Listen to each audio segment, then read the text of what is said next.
தமிழ்நாடு முதலமைச்சர் மாண்புமிகு திராவிட நாயகன் அவர்களின் இந்த பொற்கால ஆட்சியில் தொழில்துறை வரலாறு காணாத வளர்ச்சியை கண்டு கொண்டிருப்பதை நீங்கள் எல்லோரும் நன்றாக அறிவீர்கள். ஒவ்வொரு நாளும் திராவிட நாயகன் அவர்களின் புதிய திட்டங்கள், புதிய பாலிசி வழியாக தமிழகத்தை நோக்கி ஒட்டுமொத்த உலகத்தின் முதலீட்டாளர்கள் அனைவரும் படையெடுத்து வருகிறார்கள். இதில் நம்ம பல செக்டரில் நம்பர் ஒன்னாக ஏற்கனவே திகழ்கிறோம். உங்களுக்கெல்லாம் நல்லா தெரியும். எலக்ட்ரானிக்ஸ், ஆட்டோமொபைல்ஸ், ஆட்டோ காம்பனன்ட்ஸ், இப்படி பல செக்டரில், இப்போ புதுசாக ஃபுட்வேரில், இப்படி பல செக்டரில் நம்ம புதுசாக இப்போ பெரிய லெவலில் நம்பர் ஒன்னாக திகழ்கிறோம். பெரிய மார்ஜினில் மற்ற மாநிலங்கள்லாம் ஒரு 10-15% இந்தியாவோட டோட்டல் கெப்பாசிட்டியில் இருந்தாங்கன்னா, நாம் 41, 38, 42 இப்படி தான் இருப்போம். ஆக நம்ம நம்பர் ஒன்னாக இருக்கிறதுனா பெரிய லெவலில் நம்பர் ஒன். அடுத்த நம்பர் 2க்கு வித்தியாசம் எங்கேயோ இருக்கும். அப்படி ஒரு மகத்தான வளர்ச்சியை தமிழ்நாடு கண்டு கொண்டு இருக்கிறது இந்த 4 ஆண்டில். இதில் குறிப்பாக முதலமைச்சர் அவர்கள் நம்மளோட ட்ரெடிஷ்னலாக நம்ம இத்தனை ஆண்டு காலமாக எதிலையெல்லாம் நம்பர் ஒன்னாக இருக்கிறோமோ, எதிலெல்லாம் நம்ம நம்பர் ஒன்றாக திகழ்கிறோமோ, ஆட்டோமொபைல்ஸ் எப்போ நம்ம கலைஞர் காலம் தொட்டு நாம் ஆட்டோமொபைல்ஸில் மிகப்பெரிய அளவில் வளர்ந்துருக்கோம். அதே போல் கலைஞர் காலம் தொட்டு எலக்ட்ரானிக்ஸில் மிகப்பெரிய நம்பர் ஒன்னாக திகழ்ந்து கொண்டு இருக்கிறோம். இப்படி வரலாற்று மிக்க இப்போ கோயம்புத்தூர்லாம் பம்ப்லாம் நம்ம 100 இயர்ஸாக நம்ம நம்பர் ஒன்னாக திகழ்ந்துருக்கோம். ஆனால் அதெல்லாம் தாண்டி எமர்ஜிங் செக்டர் ப்ளஸ் புதிய ஒரு செக்டர்ஸில் நம்ம கால் தடம் பதிக்கணும், மிகப்பெரிய வளர்ச்சியை காண வேண்டும் என்று முதலமைச்சர் அவர்களுக்கு எங்களுக்கு உத்தரவிட்டிருந்தார். எனவே திராவிட நாயகன் அவர்களின் இந்த உத்தரவுக்கு இணங்க நமது வெளிநாட்டு பயணங்கள், இங்கே நடக்கும் முதலீட்டாளர்கள் மாநாடு, இப்படி எல்லா இடத்துலையுமே ஸ்பெசிஃபிக் செக்டர்ஸ் நாங்கள் பார்த்தோம். புது செக்டர் லைக் செமிகண்டக்டர்ஸ் மாதிரி, shipping sector, maritime sector, blue எக்கானமியில் பெரிய ஒரு ஃபோக்கஸ் எங்களுக்கு வந்துகிட்டே இருந்தது. நீண்ட நெடிய காலமாக இந்த முயற்சியில் நாங்கள் இறங்கியிருக்கிறோம். ஏறத்தாழ 1.5 வருஷமாக ரொம்ப ஃபோக்கஸ்டாக இதில் பிளான் பண்ணி இப்போ ட்ரை பண்ணிகிட்டே இருந்ததில் இன்று ஒரு மகத்தான ஒரு செய்தி, உண்மையாகவே ஒரு மகிழ்ச்சிகரமான ஒரு செய்தி வந்திருக்கிறது. கைடன்ஸ் நிறுவனமும் சிஎஸ்எல் நிறுவனமும், அதாவது கொச்சின் ஷிப்யார்டும் ஒரு 15,000 கோடிக்கு ஒரு MOU சைன் பண்ணியிருக்கோம். மசகான் டாக்ஸோட அவங்களோட நம்ம கைடன்ஸ் நிறுவனம் இன்னொரு 15,000 கோடிக்கான முதலீடுக்கான கையெழுத்திட்டு இருக்குது. தமிழ்நாட்டின் வரலாற்றை பார்த்தீர்கள் என்றால், நம்ம அந்த காலத்தில் பாண்டிய காலத்துலேருந்து சோழ காலத்துலேருந்து நம்ம கடல்சார் வணிகத்தில் நம்பர் 1 கிங்ஸாக இருந்திருக்கோம். இப்போ கூட பார்த்தீங்கன்னா பூம்புகாரில் இப்பொழுது எனது அறிவுரை நமது ஃபைனான்ஸ் மினிஸ்டர் அவர்களின் மேற்பார்வையில் பூம்புகாரில் நடக்கும் கடல் அண்டர் வாட்டர் ஆர்கியாலஜியில் கூட நம்ம அங்கிருந்து ஒட்டுமொத்த இந்தியாவின் வரலாற்றை தமிழகத்திலிருந்து எழுத துவங்க வேண்டும் என்று முதலமைச்சர் அவர்களுக்கு சொன்னதுக்கு இணங்க அந்த வரலாறு அங்கேருந்து துவங்குது. அந்த வரலாறு இன்னும் தொடர வேண்டும் என்றால் கடல்சார் வணிகத்தில் இந்தியாவுக்காக இந்த செக்டர் நம்ம ஃபோக்கஸ் பண்ணுறது ரொம்ப முக்கியமான விஷயம். இதில் என்னென்னா, நாம் இதில் எதுக்கு ஃபோக்கஸ் பண்ணணும்னு முதலமைச்சர் அவர்கள் நினைக்கிறார் என்றால், இந்தியாவின் சேஃப்டி, இந்தியாவோட செக்யூரிட்டிக்காக, நம்ம நாட்டின் சேஃப்டிக்காக இந்த செக்டர் நம்மளுக்கு ரொம்ப முக்கியமாக இருக்குது. எனவே தென்னிந்தியாவில் தமிழகத்தில் இப்படிப்பட்ட ஒரு மிகப்பெரிய ஒரு ஷிப் பில்டிங் செக்டர் உருவாகிறது மிக முக்கியமான இந்த உலக ஜியோ பொலிட்டிக்கல் சிச்சுவேஷனில் இது மிக முக்கியமானதாக ஒன்று கருதப்படுகிறது. இந்நேரத்தில் இந்த வேலைவாய்ப்புகள், இப்போ சிஎஸ்எல் நம்ம கொச்சின் ஷிப்யார்ட்லேருந்து நம்ம போட்டிருக்க அந்த 15,000 கோடி முதலீட்டிலிருந்து ஏறத்தாழ 10,000 வேலைவாய்ப்புகள் வரும். இதில் நேரடி ஒரு 4,000, 6,000 இன்டைரக்ட் ஜாப்ஸாக இருக்கும். அதே போல் மசகாவோட போட்டிருக்க அந்த 15,000ல் 45,000 வேலைவாய்ப்புகள் உருவாகும். இதில் நான் ஏறத்தாழ அந்த ஒட்டுமொத்தமாக பார்த்தீங்கன்னா 55,000 வேலைவாய்ப்புகள் இந்த பகுதியில் உருவாகுது. இது ஏன் இவ்வளோ ஹையாக இருக்குன்னா, ஷிப் பில்டிங்கில் பொதுவாக பார்த்தீங்கன்னா அந்த எக்ஸ் ஃபேக்டர், அந்த மல்டிப்ளையிங் ஃபேக்டர் அதிகம். ஒரு வேலை ஒரு கோடி ரூபாய் இன்வெஸ்ட் பண்ணால் அது எத்தனை எக்ஸ் நம்பர் ஆஃப் ஜாப்ஸ் ரொம்ப அதிகமாக வரும். ஏன்னா ஒரு ஷிப் கட்டுறது, ஒரு கப்பல் கட்டுறதுனா வெறும் அயன் ஸ்டீல் வச்சுட்டு கட்டுற ஒரு விஷயம் இல்லை. இதில் பல இன்புட்ஸ் போகும். ஒரு ப்ராப்பர் சிட்டி கட்டுற மாதிரி கூட மேசிவ் ஷிப் பில்டிங்லாம் பார்த்தீங்கன்னா ஒரு பெரிய சிட்டியை கட்டுற அளவுக்கு இன்புட்ஸ் எல்லா விதமான பொருட்களும் அதுக்கு தேவைப்படும். ஸோ அந்த கனெக்டட் ஜாப்ஸ் எல்லாம் அந்த ஏரியாவில் வளரும். எனவே தூத்துக்குடி இனி பிரம்மாண்டமான ஒரு கப்பல் கட்டும் துறைமுகமாக நிச்சயமாக மாறப்போகிறது. நாம் இதுக்கு தொடர்ந்து நம்ம ஒன்றிய அரசோடு சேர்ந்து இதுக்கு நல்லா பயணித்துட்டு வரோம். அவங்களோடு சேர்ந்து இணைந்து நம்ம இதை செயல்படுத்தி இருக்கிறோம். எனவே இந்தியாவின் அந்த இறையாண்மைக்காக, அந்த செக்யூரிட்டிக்காக நாம் இதை செய்திருக்கிறோம் என்பது மிக முக்கியமான ஒரு தகவல். கடந்த கால வரலாறு, தமிழ்நாட்டின் வரலாறை இன்னும் அடுத்த கட்டத்துக்கு நகர்த்திருக்கிறார் திராவிட நாயகன் அவர்கள் என்று தான் கூற வேண்டும். இந்த பணிகள் வெகு விரைவில் அந்த தூத்துக்குடி சுற்றுவட்டார பகுதியில் ஆரம்பிக்கும். அடுத்த கட்டமாக அங்கேருந்து ஒரு சில முக்கியமான இன்டர்நேஷ்னல் சிஇஓஸ்லாம் வரவிருக்கிறாங்க. வரும்போது அடுத்த தகவலை நிச்சயமாக சொல்லுங்கள். ஆமாம், ரெண்டுமே துறைமுகத்தை ஒட்டி தான் வரதுக்கு தான் இப்போ ரெடி பண்ணியிருக்கோம். மற்ற துறைமுகங்களுக்கும் பேசிகிட்டு இருக்கோம். இது வந்து நம்ம ஒரு மேரிடைம் பாலிசி. சமீபத்தில் நம்ம டிஎன் ரைசிங் தூத்துக்குடியில் நடந்த அந்த டிஎன் ரைசிங் ஈவெண்ட்டில் மாண்புமிகு திராவிட நாயகன் அவர்கள் இது குறித்து பேசியிருந்தார். இந்த ஷிப் பில்டிங் நாங்கள் கான்சென்ட்ரேட் பண்ண போகிறோம் என்று சொல்லியிருக்கிறார். ஒரு maritime policy, maritime transport manufacturing policy வரப்போகுதுன்னு அறிவித்திருந்தார். எனவே அவர் அறிவிப்பை ஒட்டி அந்த பாலிசியோட விளைவாக இன்னும் வரப்போகிற அந்த பாலிசி விளைவாக, ஏன்னா அது ஏற்கனவே இந்த நியூஸ்லாம் நாங்கள் பேசிகிட்டு இருக்கோம். இன்ஃபேக்ட் நாங்கள் இப்போது நான் பர்சனலாக விசிட் பண்ண எல்லா கம்பெனிஸையும் இன்டர்நேஷ்னலாக நாங்கள் போயிட்டு இருக்கும்போது பேசிகிட்டு இருக்க கம்பெனிஸ்கிட்டையும் இதை பற்றி பேசியிருக்கோம். நிறைய மெயில்ஸ் அமைச்சிருக்கோம். எல்லார்கிட்டையும் இந்த தகவலை பகிர்ந்ததுனால எல்லாருக்கும் தெரியுது தமிழ்நாட்டில் இப்படி ஒரு இஷ்யூ ஒரு பெரிய ஒரு மேசிவ் டெவலப்மெண்ட் வரப்போகுது அப்படின்றதுக்காக அது சொன்னதுனால இப்போ அதன் விளைவாக இது வருது. ஒன்றிய அரசும் இப்போ புதுசாக ஒரு பாலிசி கொண்டாட போகிறாங்க. ஸோ அதனால் அந்த பாலிசி வழியாகவும் எப்படி நம்ம இஎம்எஸ்க்கு எலக்ட்ரானிக் செக்டருக்கு ஒன்றிய அரசு வந்து ஒரு பாலிசி காம்பனன்ட் மேனுஃபேக்சரிங் ஒரு ஸ்கீம் கொண்டு வந்தாங்க. ஒரே வாரத்தில் தமிழ்நாடு முதலமைச்சர் ஒரு ஸ்கீம் அறிவித்தார், ஒரே வாரத்தில். அதனால் எவ்வளோ பெரிய இம்பேக்ட் நம்மளுக்கு வந்து சார். உடனே நிறைய இன்வெஸ்டர்ஸ் வந்து இங்கே ஃப்ளாட் பண்ண ஆரம்பித்தாங்க. அதே போல் இப்போ அவங்க மேரிடைம் பாலிசி அறிவித்த அந்த அடுத்த நொடி நம்மளதும் வந்துடும். வெகு விரைவில் நம்மளோட பாலிசியும் வெளியிட போகிறோம்.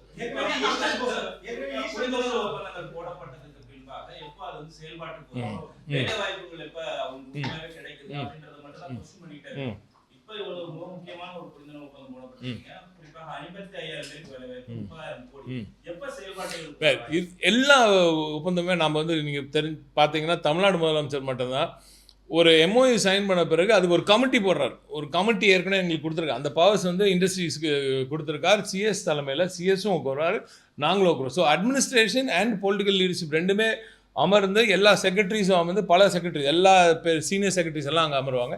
அவங்கெல்லாம் உட்காந்து அக்ராஸ் த டேபிள் முடிவெடுக்கிறோம். இது வந்து இது வரைக்கும் நடந்ததே இல்லை, இந்த மாதிரி நடந்ததே இல்லை. இந்த பவர்ஸ் வந்து யாரும் கொடுத்ததில்லை. இந்த பவர்ஸ் மாண்புமிகு முதலமைச்சர் அவர்கள் கொடுத்ததுனால இம்மீடியட்டாக ஆக்ஷன் இருக்குது எங்களுக்கு. எல்லா செக்ரட்டரிஸும் அக்ராஸ் த போர்ட் நாங்கள் பேச முடியுது, உடனுக்குடன் தீர்வு காண முடியுது. ஒரு கிளியரன்ஸ் கிட்டத்தட்ட 200 கிளியரன்ஸ் வாங்கணும். சாதாரண விஷயம் கிடையாது. ஒரு எம்ஓயு வந்து நீங்கள் டிரான்ஸ்லேட் பண்ணுறது, ஒரு இன்வெஸ்ட்மெண்ட்டாக வந்து ஜாப்ஸாக மாறுறது அவ்வளோ ஈஸி கிடையாது. எனவே அந்த டிரான்ஸ்லேஷன், அந்த கன்வர்ஷன் எப்படி ஆகுதுன்னா இந்த மாதிரி எழுதுபடுத்தினால தான். இதான் ஈஸ் ஆஃப் டூயிங் பிஸ்னஸ் சொல்கிறாங்க. அதனால தான் தமிழ்நாட்டில் இன்றைக்கி வந்து தொழில் துவங்குவது, தொழில் செய்வது இந்திய அளவில் மட்டும் இல்லை, உலக அளவில் பல நாடுகளை கம்பேர் பண்ணால் கூட தமிழ்நாடு டாப்பில் இருக்குது அப்படின்னு சொல்கிறாங்கன்னா அது வந்து உண்மையாக நாங்கள் மிகைப்படுத்தி பேசலை. இந்த எளிமைப்படுத்துறதுனால தான், இந்த எளிதாக்குனதுனால தான் இந்த ஸ்பீடு நடக்குது. அதனால தான் எல்லாமே கன்வர்ஷன் ஸ்பீடாக இருக்குது. 77% கிராஸ் பண்ணிட்டோம். இப்போ இந்த டோட்டலும் உங்களுக்கு சொல்லிடுறேன். இப்போ இது வரைக்கும் வந்திருக்குது.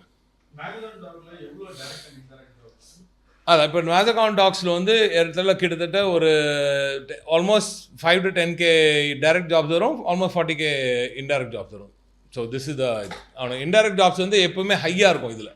ஏன்னா அது சம்மந்தப்பட்ட நிறைய அதான் சொல்கிறேன். So not just ship buildings. இது ஃபென்டாஸ்டிக்கலி தயவுசெய்து நல்லா கான்சென்ட்ரேட் பண்ணுங்கள். ஷிப் பில்டிங்னா ஷிப் பில்டிங் மட்டும் கட்டுறதுக்காக கிடையாது. அந்த ஷிப்புக்கு தேவைப்பட அவங்க சேர்ஸ் போடுவாங்க. இது அங்கே அதுக்கு ஸ்பெஷல் மெரைன் பிளைபோர்டு வரும். இந்த மாதிரி நிறைய அலைடு சப்ஜெக்ட்லாம் இருக்காது. அவங்க எல்லாம் பக்கத்தில் அது வளரும். சின்ன சிறு குறு தொழில்கள் மிகப்பெரிய அளவில் வரும். இது எம்எஸ்எம்இ ஃபென்டாஸ்டிக்காக வளரும். இதுதான் பெரிய மேட்ரு. இதில் எம்எஸ்எம்இ அஃப்கோர்ஸ் லோக்கல்ஸ் தான். நீங்கள் முதல்ல இந்த லோக்கலுக்கு இம்பார்ட்டன்ஸ் கொடுப்பாங்களா அப்படின்ற அந்த கேள்வியை முதல்ல இந்த ஆட்சியில் நீங்கள் தயவுசெய்து நிறுத்தணும். ஏன்னா தொடர்ந்து அங்கே இந்த பகுதியில் இருக்கிறவங்களுக்கு வேலை வாய்ப்பு கொடுக்கும். இதே தூத்துக்குடியில் நான் ஏற்கனவே சொல்லியிருக்கேன் உங்ககிட்ட. நம்ம வின்ஃபாஸோட மிகப்பெரிய ஒரு உதாரணத்தையும் கொடுத்துருக்கேன். வின்ஃபாஸ் இதே மாதிரி தான் கேள்வி கேட்டாங்க. இந்த மாதிரி நீங்கள் வந்து லோக்கலில் எங்களால் எடுக்க முடியுமா அப்படின்லாம் சந்தேகம் எழுப்பினாங்க. உடனடியாக டெப்டி சிஎம் அவங்க ஆஃபீஸ்க்கு பேசி டெப்டி சிஎம் அவர்கள் உடனே நம்ம டிஎன்எஸ்சிசி வழியாக நம்ம நான் முதல்வன் ஸ்கீம் வழியாக பேசி நான் கிட்டத்தட்ட 386 பசங்க அவங்கள ட்ரெயின் பண்ணி சுற்று வட்டாரத்தில் இருக்கிற பாலிடெக்னிக்ஸ் தான் எடுக்கிறோம். ஸோ இப்பவும் பார்த்தீங்கன்னா சுற்று வட்டாரத்தில் அங்கே முடிஞ்ச அப்புறம் தான் அடுத்தடுத்த பகுதிக்கு போவாங்க. ஏன்னா அவங்களுக்கும் எளிதாக இருக்குது, அவங்க மக்கள் வந்துட்டு போகிறதுக்கு எளிதாக இருக்குது. குறிப்பாக பெண்கள் வரது போகிறதுக்கு இப்போ முதலமைச்சர் அவர்களோட அந்த பிங்க் பஸ், நம்மளோட பேருந்து போகிறதா, நம்ம ஸ்டாலின் பஸ் என்று இந்த உலகமே கொண்டாடுது, அந்த பஸ்ஸு போகிறதா. ஸோ இதெல்லாம் எளிதாக்குது அவங்களுக்கு வந்துட்டு போகிறதுக்குலாம். ஸோ ஒரு ஹோலிஸ்டிக் ஒரு கவர்மெண்ட் மாண்புமிகு திராவிட நாயகன் அவர்களின் காமெண்ட்.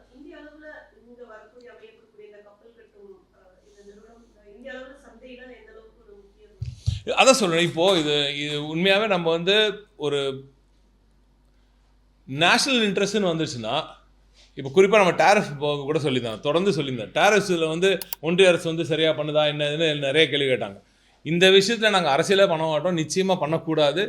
இந்த மாதிரி ஒரு இந்தியா என்ற ஒரு இந்தியாவுக்காக செய்யப்படும் ஒரு விஷயத்தில் வந்து நாங்கள் என்றுமே நிச்சயமாக மாண்புமிகு திராவிட நாயகன் அவர்கள் அரசியல் செய்வதை விரும்பவே மாட்டார். நிச்சயமாக அவர்களுக்கான நாங்கள் ஒற்றுமையாக இருந்து எந்த விதத்திலையும் ஒன்றிய அரசுக்கு என்னெல்லாம் தேவைப்படுதோ அந்த ஹெல்ப் நாங்கள் நிச்சயமாக பண்ணோம். டேரிஃப் வாரில் நம்ம விவசாயிகளோட இன்ட்ரெஸ்ட்டை பாதுகாக்க வேண்டியது நம்மளுக்கு முக்கியம்தான். அதற்காக கொஞ்சம் எங்களோட டிஸ்கஸ் பண்ணுங்கன்ற ஒரு கோரிக்கை தான் வச்சோம். அதே போல் தான் இப்போ ஷிப் பில்டிங் வந்து நம்ம இந்தியாவுக்கே ரொம்ப முக்கியமானது. ஏன்னா நம்மளோட ஃப்ளாக்ஷிப், நம்மளோட ஷிப்ஸ் வரணும், நம்மளோட டிஃபென்ஸ் ஷிப்ஸும் இன்னும் பில்ட் பண்ண ஆரம்பிக்கணும். இப்படி பல தேவைகள் நமக்கே இருக்குது. அப்போ நம்மளோட ஷிப்ஸை ஸ்ட்ரென்தன் பண்ணணும். ஸோ இது ஒரு பெரிய முக்கியமான எபிலிட்டி. இன்ஃபேக்ட் நீங்கள் வந்து 2 மட்டும் இல்லை, இன்னும் பல இந்த மாதிரி முக்கியமான ஷிப் பில்டிங் யாச்சும் தமிழ்நாட்டுக்குள்ளே வரதுக்கான வேலையை செய்து கொண்டு இருக்கும்.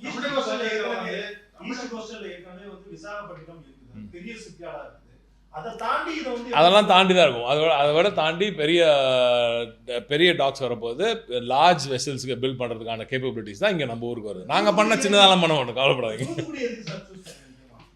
இல்லை, இப்போ நம்ம தொடர்ந்து நீங்கள் அன்புக்கு நமது பாராளுமன்ற உறுப்பினர் அருமையா கனிமொழி அவர்கள் கூட தொடர்ந்து இது வந்து 2020 கேட்டுட்டு இருக்காங்க. அவங்களும் தொடர்ந்து 2020 நம்ம டிரான்ஸ்ஷிப்மெண்ட் ஒரு போர்ட் வேணும்னு கேட்டாங்க. ஸோ பில்ட் பண்ணிக்கிட்டே வரும். நீங்கள் எப்படின்னு பாருங்கள், திமுக அதுதான் ஒரு முறையாக படிப்படியாக பில்ட் பண்ணிக்கிட்டே வரும்ன்றது நீங்கள்லாம் பார்க்கணும்.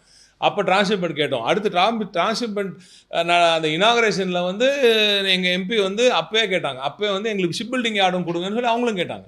ஸோ அது ஸ்டெப் பை ஸ்டெப்பாக எப்படி திமுக வந்து ஒரு விஷயத்தை எடுத்துச்சுன்னா, எப்படி ஒரு ப்ரொஃபஷ்னலாக ஒரு முழுமையாக அந்த விடயத்தை புரிஞ்சுக்கிட்டு இதன் மூலம் மக்களுக்கு என்ன பயன் வரும் அப்படின்றத தெரிஞ்சுக்கிட்டு உள்வாங்கி கொண்டு எப்படி திமுகவின் மக்கள் பிரதிநிதிகள் வேலை பண்ணுறாங்கிறதுக்கு மிகப்பெரிய எடுத்துக்காட்டு இந்த ஷிப் பில்டிங்கை.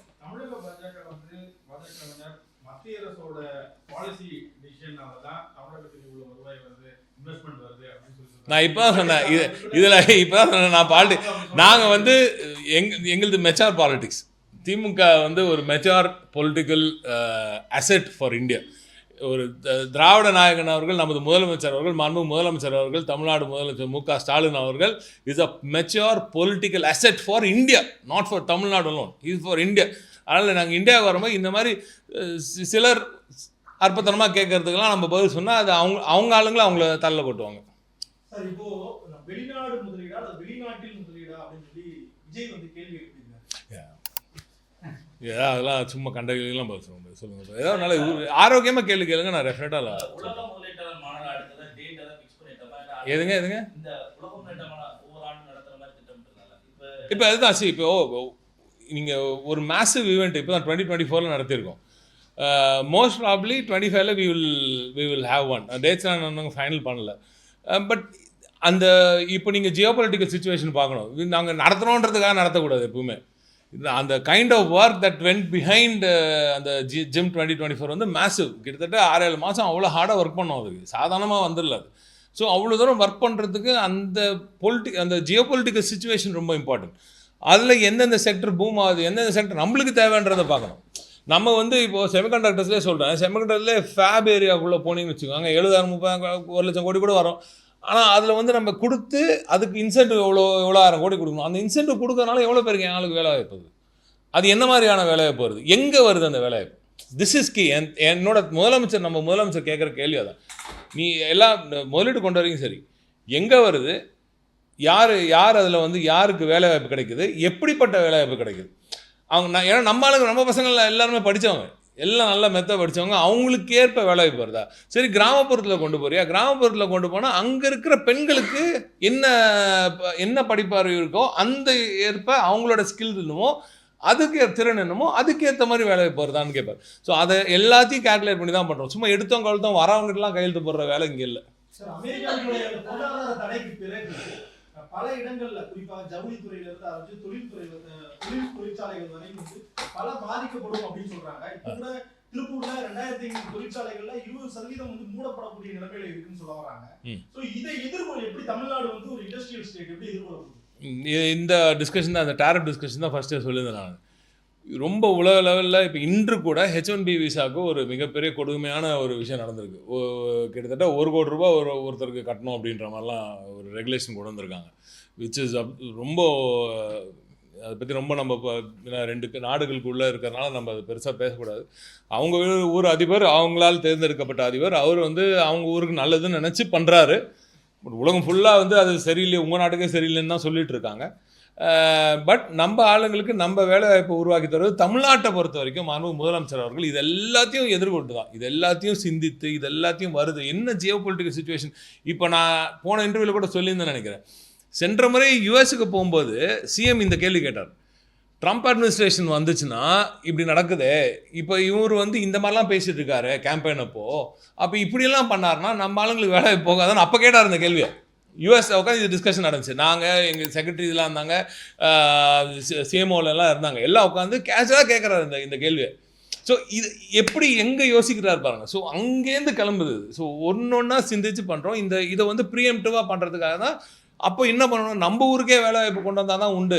இனிமேல் நம்ம பிள்ளைங்களுக்கு வந்து வெளிநாடுனா ஜெர்மனி, ஜப்பான் இந்த மாதிரி யோசிக்கணும். ஏன்னா ஜெர்மனியில் குறையுது, அவங்க மனித வளமே இல்லை, அங்கே குறையுது. அங்கே அவன் கேட்குறான், நீங்கள் எனக்கு படித்தவங்க, எனக்கு என் பாஷையை கொஞ்சம் கற்றுக் கொடுத்து, என் மொழியை கொஞ்சம் கற்றுக் கொடுத்து எனக்கு அனுப்புகிறீங்களா அப்படின்னு கேட்குறாங்க அவங்க. இப்போ அதுதான் இன்றைக்கி வந்து யாருமே பார்க்காத, நீங்களே பார்த்தீங்க, ஒரு பிரைம் மினிஸ்டருக்கு கொடுக்குற அளவுக்கு ஒரு அற்புதமான வரவேற்பை ஒரு ஜெர்மன் ஒரு மினிஸ்டர் பிரசிடென்ட் சொல்லுவாங்க அவர் கொடுக்குறாருன்னா அப்போ அந்த ரீசன் புரியுது இல்லை உங்களுக்கு. இந்தியாவில் எல்லா மாநிலத்துக்கும் கொடுக்கல, தமிழ்நாட்டுக்கு கொடுக்குறாங்க. தமிழ்நாட்டிலேருந்து ஒரு முதலமைச்சர் வரும்போது இப்படி ஒரு பிரைம் மினிஸ்டர் கொடுக்குற அளவுக்கு ஒரு வரவேற்பு கொடுத்து கூப்பிட்டு போகிறாங்க ஒரு ஸ்டேட்டில். ஏன்னா இவருக்கு ஸ்பெஷாலிட்டி, இவங்களால முடியும், இவர் நினச்சா இந்த மாதிரி டேலண்ட் கிரியேட் பண்ண முடியும். இந்த நாடு தமிழ்நாடு இப்படி இருக்குது, அங்கேருந்து இப்படிப்பட்ட டேலண்ட் நம்ம ஊருக்கு வரும், 2 பேருக்கும் இது யூஸ்ஃபுல் அப்படின்னு அவங்க வந்து அவங்களுக்கு தெரியுது, புரியுது. அதனால் அந்த வரவேற்பை கொடுக்குறாங்க. அங்கே போய் நம்ம முதலமைச்சர் தான் பேசியிருக்காரு, எங்கள் ஊரில் இருக்க படித்த இளைஞர்களுக்கு நாங்கள் அனுப்ப தயார், அவங்களுக்கு ஜாமீனும் கற்றுக் கொடுக்குறோம் சொல்லி தான் இதை பேசிட்டு வந்ததோடு இல்லை. இப்போ நீங்கள் வரதுக்குள்ளே பார்த்தீங்கன்னா இங்கே இருக்கிற ஹையர் எஜுகேஷன் மினிஸ்டர் வந்து ஏற்கனவே நம்ம வந்து எல்லாம் நம்ம எஜுகேஷன் சிஸ்டமில் ஹையர் எஜுகேஷனில் நான் ஜெர்மன் கற்றுக்காங்க, ஜாப்பனீஸ் கற்றுக்காங்க, பிள்ளைங்க வந்து உங்கள் செமஸ்டர்லேயே இதை எம்பெட் பண்ண போகிறோம்னு சொல்லிட்டோம். ஸோ எப்படி கோஆர்டினேட்டடாக நடக்குது பாருங்கள். இதுதான் சொல்கிறேன் ஹோலிஸ்டிக் அப்ரோச். திருப்பூரில் பொறுத்த வரைக்கும் ஏற்கனவே இந்த இஷ்யூ ஆரம்பித்த போது, ஸோ அமெரிக்காவில் இப்போ இருக்கும்போதே பேசுகிறார். சென்னைக்கு வந்த பிறகு அதுக்கப்புறமா இங்கே நம்ம இந்த இஷ்யூ நடக்கும்போது கரெக்டாக நம்ம எதிர்பார்த்த மாதிரி இந்த மாதிரி நடக்கும்பொழுது இம்மீடியட்டாக இண்டஸ்ட்ரியை கூப்பிட்டு பேசுகிறார். 2 முறை இண்டஸ்ட்ரியை கூப்பிட்டு பேசுகிறேன். நான் தனியாக 2 மீட்டிங் எடுத்திருக்கேன். இங்கே டேரெக்டாக சிஎம் வந்தே பார்த்துருக்காங்க. உங்களுக்கெல்லாம் நல்லா தெரியும். அவங்க வந்து கோரிக்கை எடுத்திருக்காங்க. உடனடியாக ஒன்றிய அரசுக்கு எழுதுறாரு. ஏன்னா இது வந்து டேரிஃப் இஷ்யூ வந்து ஒன்றியத்துக்கு 2 நாடுகளுக்கு நடுவில் நடக்கிற விஷயம். இது தமிழ்நாடு தனியாக நம்ம முதலமைச்சர் நம்ம ஆட்சியில் நம்மளோட கரெக்ட் மெசேஜ் வந்து செய்கிறதோட அவங்களை செய்ய வேண்டியது ரொம்ப முக்கியம். எனவே உடனடியாக ஒன்றிய அரசுக்கு எழுதுகிறார். ஒன்றிய அரசு நல்லபடியாக நல்ல தீர்வு காணும்னு நம்புகிறோம். அவங்க ஜுவல்லரிக்கெல்லாம் நிறையா பண்ணியிருக்காங்க. இப்போ குஜராத்தில் இருக்கிற நிறைய இந்த ஜுவல்லரி இண்டஸ்ட்ரிக்கெல்லாம், இந்த நகை தயாரிப்புக்கு இண்டஸ்ட்ரிக்கெலாம் நிறைய பண்ணியிருக்காங்க. ஏன் எங்களுக்கும் அந்தமாதிரி பண்ணுங்களேன்னு கேட்டிருக்காங்க. இப்போ கொஞ்சம் கரெக்ஷன்ஸ்லாம் பண்ணியிருக்காங்க. இன்ஃபேக்ட் ஜிஎஸ்டியில் இன்னும் எதிர்பார்த்தோம். அதான் நம்ம தங்கம் தண்ணீர் சன்னனும் நிறைய சொன்னாங்க, நம்ம ஃபினான்ஸ் மினிஸ்டரும் சொன்னாங்க, இன்னும் நிறைய இதெல்லாம் பண்ணியிருக்கணும், இப்படி செய்யலை. இந்த ஜிஎஸ்டி கரெக்ஷன் நாங்கள் எப்போ கேட்ட கரெக்ஷனை இப்போ செய்கிறாங்க. ஆனால் இது வந்து இப்போது இந்த டாரிஃப்காக நீங்கள் செய்கிற மாதிரி இருக்குது. ஸோ இந்த விஷயம்லாம் நீங்கள் பார்த்துருப்பீங்க. ஏன்னா நாங்கள் ப்ரீஎம்டிவாக முன்னாடியே சிந்தித்து சொல்கிற முதலமைச்சரோட அட்வைஸ் வந்து ஒன்றிய அரசு இன்னும் அதிகமாக அவங்க கவனித்து எடுத்தாங்கன்னா இன்னும் ஃபாஸ்ட்டாக இந்தியாவும் சரி தமிழ்நாடும் சரி இன்னும் அதிகமாக வேகமாக வளர்கிறதுக்கான வாய்ப்பு. தமிழ்நாட்டுக்கு வரக்கூடிய போதும்ல, குஜராத் மகாராஷ்டிராவுக்கு வந்து மடைமாற்றம் எதுங்க தமிழ்நாட்டிற்கு முதலீட்டுக்காக வரக்கூடிய தொழிற்சாலைகள், முக்கியமான தொழிற்சாலைகள், இன்வெஸ்ட்மெண்ட் பண்றவங்க, செமிகண்டக்டர் இண்டஸ்ட்ரிலாம் வந்து குஜராத்துக்கும் மகாராஷ்டிராவுக்கும் நீங்க தான் பார்த்துருக்கீங்களா. ஏற்கனவே இது பேசிடுவோம். 2024 தேர்தலில் போய் மாண்புமிகு திராவிட நாயகன் அவர்கள் சொல்லியிருக்காரு. முதலமைச்சர் அவர்கள் நம்ம தேர்தல் பிரச்சாரத்தும் போதே சொன்னோம், நாங்கள் ப்ரூஃபோட காமிச்சோம், நமக்கு வர வேண்டிய பெரிய இன்வெஸ்ட்மெண்ட். நான் சொல்கிறேன்னே, நீங்கள் சார் சென்சிபிளாக திங்க் பண்ணுற எந்த ஒரு பெரிய இன்வெஸ்டராக இருந்தாலும் தமிழ்நாட்டை தாண்டி சிந்திக்க முடியாது. நீங்கள் என்ன வேணும் உங்களுக்கு? டேலண்ட்டு, இன்ஃப்ராஸ்ட்ரக்சரு, கவர்னன்ஸ், 3மே இருக்கிற ஸ்டேட் ஒன்று காட்டுங்க. நீங்கள் 3 பேர் ஸ்டேட் கூட வேணாம், அவர் எத்தனை நாடு காட்ட முடியும் நீங்கள்? நான் உண்மையாக சொல்ல, நான் பெருமைக்காக சொல்ல, தமிழ்நாட்டோட போட்டி மற்ற மாநிலங்களோட இல்லை, மற்ற நாடுகளோட தான்.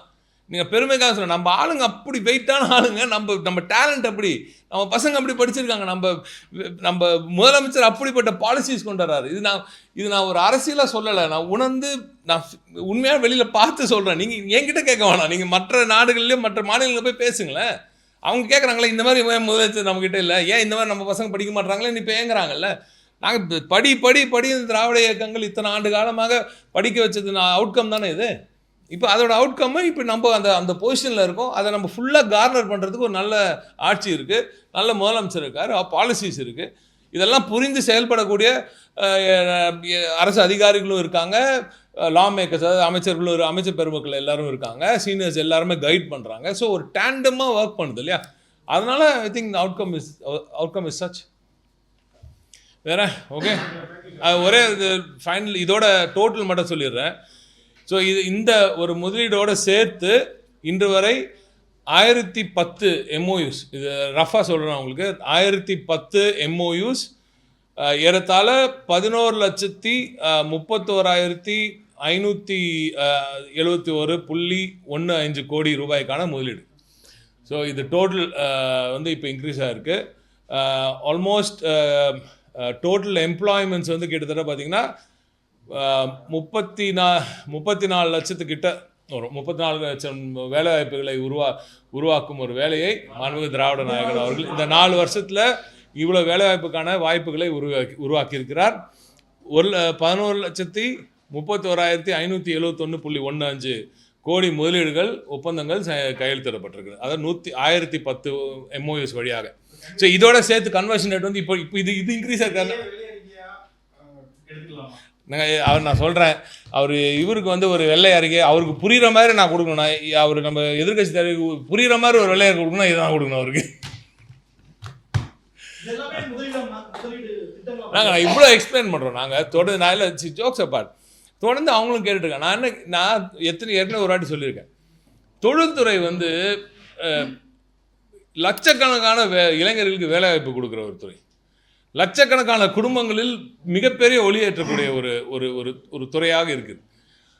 நீங்கள் வந்து கேட்குற கேள்வி, அவர் வைக்கிற குற்றச்சாட்டெல்லாம் வந்து ஆக்கப்பூர்வமான இருந்தால் நாங்களும் அவங்களோட சேர்ந்து இணைந்து பயணிக்க வருவோம். நாங்கள் போகிற இடத்துலலாம் எதை தெரியுமா ஜாஸ்தியாக சொல்கிறது, எங்களோட பாலிசி கண்டினியூட்டி வந்து அக்ராஸ் ரெஜிம்ஸ் கரெக்டாக இருக்கும். தமிழ்நாட்டோட பாலிசி கண்டினியூட்டி நாங்கள் வந்து போன ஆட்சியில் வந்த முதலீடுன்றனால இந்த ஆட்சியில் வந்து அதை வந்து காலி பண்ணுறது, அவங்கள வந்து ஊக்குவிக்காமல் இருக்கிறதுலாம் நாங்கள் செய்கிறது இல்லைன்னு இவ்வளோ பெருந்தன்மையாக பேசுகிற ஒரு முதலமைச்சரை வச்சுக்கிட்டு நாம் இதை வந்து தொடர்ந்து இதை அரசியலாக்க நினைப்பது யாராக இருந்தாலும் சரியில்லை என்பது தான் எனது வாதம். இது அவர்களும் புரிந்து கொள்வார்கள் என்று நம்புகிறேன். தமிழ்நாடு மக்கள் பார்த்து கொண்டு இருக்கிறார்கள், படித்த இளைஞர்கள் பார்த்து கொண்டு இருக்கிறார்கள். தயவு கூர்ந்து ஒரு பொறுப்புணர்ச்சியோடு இந்த விஷயத்தில் நீங்கள் அணுகணும் என்று கேட்டுக்கொள்கிறேன்.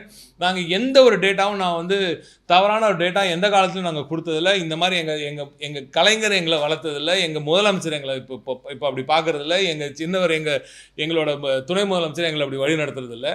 அதனால் நாங்கள் தவறான டேட்டா கொடுத்தா நான் எப்படி கன்வர்ஷன் ரேட்டை சொல்லுவேன்? நான் எதுக்கு நான் சொல்கிறேன் அது? So I want to C action on the ground, right? நீங்கள் அதெல்லாம் விடுங்க. எத்தனை ஓப்பனிங்ஸ், எத்தனை ஃபவுண்டேஷன் ஸ்டோன் எத்தனை பார்க்குறீங்க, இனாகரேஷன் எத்தனை பார்க்குறீங்க, இதுக்கு மேலே நான் என்ன ப்ரூஃப் காட்டணும் உங்களுக்கு? எத்தனை பேர் வேலை வாய்ப்பு கொடுக்குறோம், ஸ்டேஜில் கொடுத்துட்ருக்கோம். ஸோ இது தொடர்ந்து இந்த கேள்வியை அவாய்ட் பண்ணிவிட்டு வேறு ஏதாவது ஆக்கப்பூர்வமாக கேளுங்க. ஏன் இந்த செக்டரில் பண்ணலன்னு கேளுங்க, ஏன் ஃபார்மசி செக்டரில் பண்ணலன்னு கேளுங்க, ஏன் இதில் கேட்கலன்னு கேளுங்க. ஏன்னா நான் அடுத்து அதையும் பண்ண போகிறேன்.